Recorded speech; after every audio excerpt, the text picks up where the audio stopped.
Hey folks, Kim Dupre here again. I thought of a couple other things that I think you should know about so it can help you formulate some questions when you have the big meeting on April 4th with Nature Energy and talking about this biodigester. And I guess that meeting's at 6:30 at the Village of Roberts Park building. So I don't want you guys or anybody else in St. Croix County or the St. Croix River watershed to be a sacrifice zone for some quest on green energy. We need to be smart about this. So the thing I think you really need to know about is karst topography. Very, very common in St. Croix County.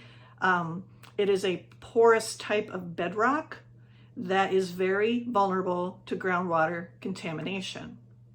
And so we need to treat our activities differently on that type of topography as opposed to possibly some other types of topography.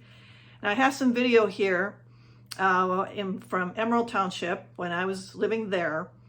This was after the 2017 massive manure spill, and this was the cleanup. And what they're doing here is spreading out the manure waste that they had to clean out of the wetlands, they had to clean out of the stormwater pond, the production area. And I watched this manure spreading going on the same field there that you're watching for 3.5 days. Every 15 to 20 minutes, the trucks were whipping by, 3,000 gallons at a time, on the same field. Now granted, it was after a lot of the crops were planted, they were using any hay fields they could find. But again, it's all good and well and good when you have nutrients added to the soil, but when you do overspreading, that's where your problems start happening. And that's not a good thing. We can't use our land as a waste disposal. So it's one thing to build the soil, it's another thing to treat your land as a waste disposal.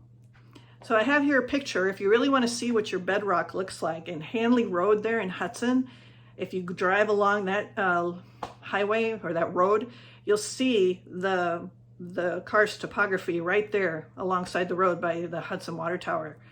And that's a very good example of what's really going on underneath the ground. And again, it's very porous, very susceptible to heavy rains or to heavy movement. There's sinkholes, there's all kinds of sinkholes up in Emerald.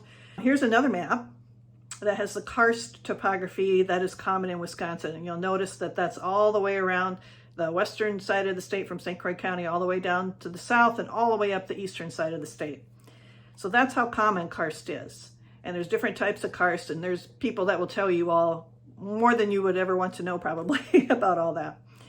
You'll also see a map here that has karst in St. Croix County close up, and you'll see how prevalent that is in St. Croix County. And then you'll see this map that has the nitrate contaminated wells, and this is a few years old, so I'm sure there's more updated information. But then you'll see the nitrate contamination overlaid on the karst map. And you'll see how common, significant, all the red and black dots, that's not a good thing. That's it's over the public health standards. So also a map here is with the groundwater susceptibility. And the more yellow, orange, and red that the areas are, the more susceptible they are to groundwater contamination. And that's a significant part of St. Croix County. And I've also thrown in the phosphorus tables. You'll notice that they stop at 2014, which is, DATCAP used to put that out, and suddenly now they're not doing that anymore, so that makes me a little suspicious. But anyways, you'll notice that the phosphorus levels are fairly high as well as the nitrate contamination. So the questions I think you really need to be thinking about and asking is, where will all this spreading of the byproduct out of the digester occur, whether it's the water, whether it's the solids, whatever. And then how is Nature Energy going to protect the drinking water and protect the St. Croix River? Now, I don't want to pin this all on the farmers because by and large, farmers follow the rules. They're good salt to the earth people. And they don't want to cause groundwater contamination. It affects them as well.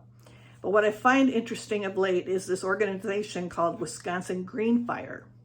And these are a bunch of folks that are retired from DNR, from conservation groups, from DATCAP, which is the Department of Agriculture, Trade, and Consumer Protection.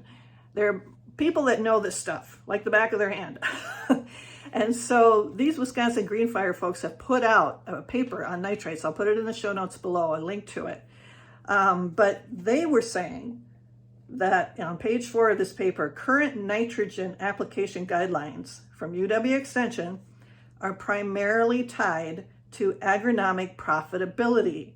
And in many cases, these guidelines, the nitrogen or the manure spreading or whatever, fertilizer, they're not adequate to limit groundwater contamination below safe levels. This is coming from Wisconsin Green Fire, from people who deal with this stuff on a daily basis. And then they go on to say, in high-risk areas, such as porous bedrock, like karst, sandy soils, like the Central Sands, compliance with the existing nutrient management guidelines is by itself insufficient to protect water quality. And then they also say at the end of this report that it's important to recognize that the end of the pipe water treatment systems, such as reverse osmosis or dig a new well or whatever, push it all onto the homeowners and let them figure out what they're going to do for drinking water, that is not sustainable or a complete solution to the current water crisis. This is coming from Wisconsin Green Fire. So again, I just wanted to point this out to you guys and hopefully help you understand the susceptibility that you are in, the area that you're in, and how things might need to be done differently than maybe if this digester goes in, they're not going to be able to do this the same way that they do it anywhere else. It might need to be handled very differently. So I encourage you to ask a lot of questions, show up at the meeting on April 4th, and test your water if you haven't done it in a while. Over and out for now.